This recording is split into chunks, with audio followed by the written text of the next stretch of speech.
Des journées de 12 heures. En Inde, le droit du travail, victime du coronavirus, est suspendu pendant 3 ans. L'Inde étend son déconfinement ce lundi et beaucoup d'usines vont pouvoir reprendre leurs activités. Pour les aider à se relancer, la majorité des États fédérés ont décidé de suspendre le Code du travail pour 3 ans, en espérant que cela attire les investissements d'entreprises quittant la Chine. Les syndicats crient à l'esclavage moderne. Rakesh Yadav est désespéré. Depuis 2 mois, ce jeune chauffeur de moto-taxi de New Delhi ne peut pas travailler et il doit donc se résoudre à faire la queue aux soupes populaires ou à attendre les dons de repas du temple voisin. Je n'en peux plus de mendier ma nourriture, je ne suis pas venu ici pour cela, lance ce jeune homme originaire de l'Uttar Pradesh, dans le nord-est du pays. Je n'attends qu'une chose, trouver un train pour rentrer chez moi. Là-bas, je travaillerai dans les champs ou dans une usine. Comme lui, des dizaines de millions de journaliers, qui avaient migré dans les grandes villes pour travailler, ont perdu revenus et dignité depuis le début du confinement de l'Inde, le 25 mars. Il y a 2 semaines, les autorités ont autorisé une partie du transit interrégional et depuis une semaine, environ 100 000 personnes reviennent ainsi chaque jour en Uttar Pradesh. En train, en bus, à vélo ou à pied, c'est un exode désespéré vers la terre natale. Cependant, dans ce gigantesque État de 200 millions d'habitants, le plus peuplé du pays, les usines commencent à peine à relancer leurs machines. Et même à pleine cadence, elles ne pourront absorber une telle migration inversée de travailleurs.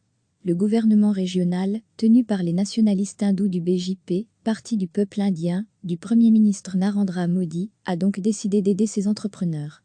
Le 6 mai dernier, il a adopté un décret qui suspend 32 des 34 lois relatives au Code du travail, toutes les régulations encadrant les droits des syndicats, le salaire minimum ou les inspections du travail sont abrogées pour 3 ans, afin de relancer l'économie et de créer de nouvelles opportunités. Seules demeurent les règles interdisant l'esclavage, obligeant l'employeur à payer l'employé régulièrement et à respecter les règles de sécurité dans le secteur du bâtiment.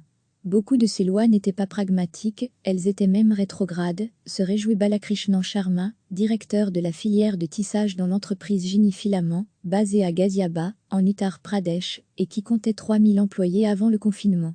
Les règlements qui encadraient le fonctionnement des syndicats ou les contentieux salariaux étaient un frein à notre fonctionnement. Les syndicats devenaient trop puissants, affirme-t-il, tout en reconnaissant que l'entreprise n'a pas connu de grève depuis 1992. Ces amendements vont nous permettre d'être plus compétitifs et d'attirer des investissements étrangers d'entreprises qui veulent partir de Chine.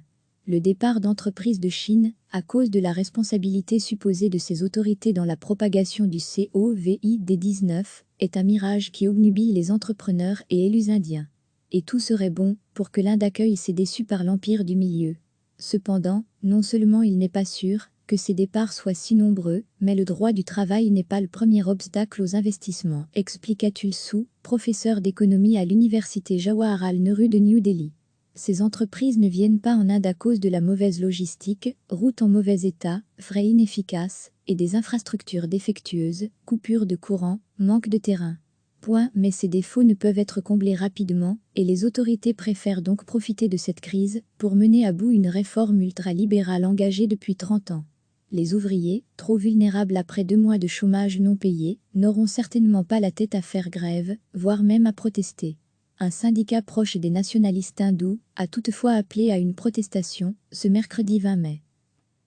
Après l'Uttar Pradesh, une dizaine d'autres grands États ont donc annoncé des réformes similaires, du Rajasthan au Gujarat, le poumon industriel du pays, jusqu'au Madhya Pradesh, qui compte environ 80 millions d'habitants.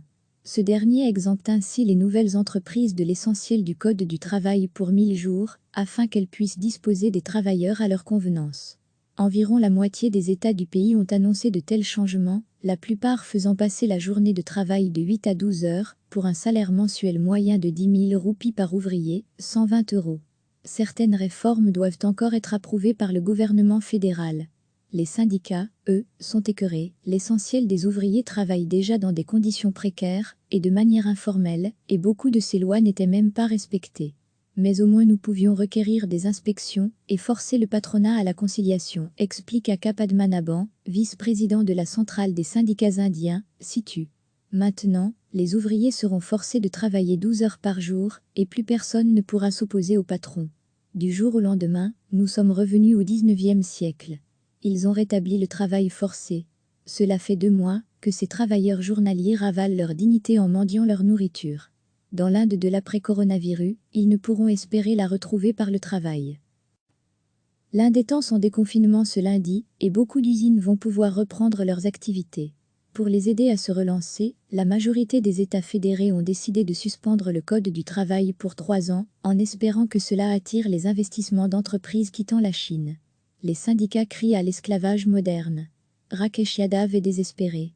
Depuis 2 mois, ce jeune chauffeur de moto-taxi de New Delhi ne peut pas travailler, et il doit donc se résoudre à faire la queue aux soupes populaires, ou à attendre les dons de repas du temple voisin. Je n'en peux plus de mendier ma nourriture, je ne suis pas venu ici pour cela, lance ce jeune homme originaire de l'Uttar Pradesh, dans le nord-est du pays. Je n'attends qu'une chose, trouver un train, pour rentrer chez moi. Là-bas, je travaillerai dans les champs, ou dans une usine. Comme lui, des dizaines de millions de journaliers, qui avaient migré dans les grandes villes pour travailler, ont perdu revenus et dignité depuis le début du confinement de l'Inde, le 25 mars. Il y a 2 semaines, les autorités ont autorisé une partie du transit interrégional, et depuis une semaine, environ 100 000 personnes reviennent ainsi chaque jour en Uttar Pradesh. En train, en bus, à vélo ou à pied, c'est un exode désespéré vers la terre natale. Cependant, dans ce gigantesque État de 200 millions d'habitants, le plus peuplé du pays, les usines commencent à peine à relancer leurs machines. Et même à pleine cadence, elles ne pourront absorber une telle migration inversée de travailleurs. Le gouvernement régional, tenu par les nationalistes hindous du BJP, parti du peuple indien, du Premier ministre Narendra Modi, a donc décidé d'aider ces entrepreneurs. Le 6 mai dernier, il a adopté un décret qui suspend 32 des 34 lois relatives au Code du travail, toutes les régulations encadrant les droits des syndicats, le salaire minimum ou les inspections du travail sont abrogées pour 3 ans, afin de relancer l'économie et de créer de nouvelles opportunités. Seules demeurent les règles interdisant l'esclavage, obligeant l'employeur à payer l'employé régulièrement et à respecter les règles de sécurité dans le secteur du bâtiment. Beaucoup de ces lois n'étaient pas pragmatiques, elles étaient même rétrogrades, se réjouit Balakrishnan Sharma, directeur de la filière de tissage dans l'entreprise Gini Filament, basée à Ghaziabad, en Uttar Pradesh, et qui comptait 3000 employés avant le confinement. Les règlements qui encadraient le fonctionnement des syndicats ou les contentieux salariaux étaient un frein à notre fonctionnement. Les syndicats devenaient trop puissants, affirme-t-il, tout en reconnaissant que l'entreprise n'a pas connu de grève depuis 1992. Ces amendements vont nous permettre d'être plus compétitifs et d'attirer des investissements étrangers d'entreprises qui veulent partir de Chine. Le départ d'entreprises de Chine, à cause de la responsabilité supposée de ces autorités dans la propagation du Covid-19, est un mirage qui obnubile les entrepreneurs et élus indiens.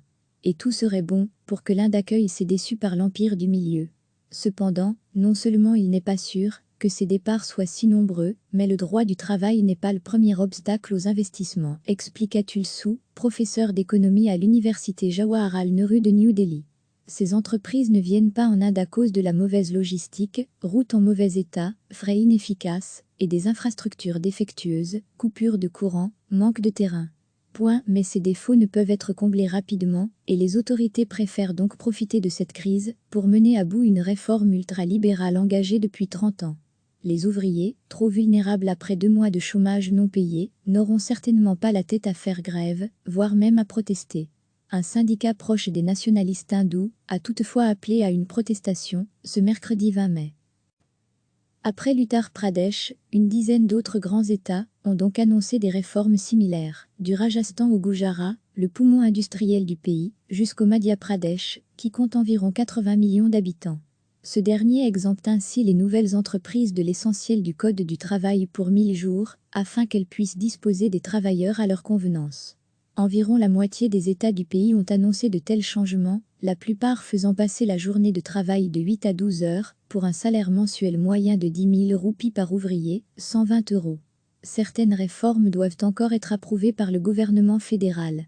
Les syndicats, eux, sont écœurés, l'essentiel des ouvriers travaillent déjà dans des conditions précaires et de manière informelle, et beaucoup de ces lois n'étaient même pas respectées.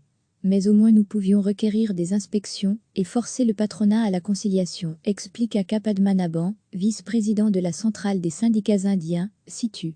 Maintenant, les ouvriers seront forcés de travailler 12 heures par jour, et plus personne ne pourra s'opposer au patron. Du jour au lendemain, nous sommes revenus au 19e siècle. Ils ont rétabli le travail forcé. Cela fait 2 mois que ces travailleurs journaliers ravalent leur dignité en mendiant leur nourriture. Dans l'Inde de l'après-coronavirus, ils ne pourront espérer la retrouver par le travail. Cliquez sur s'abonner pour recevoir les dernières nouvelles.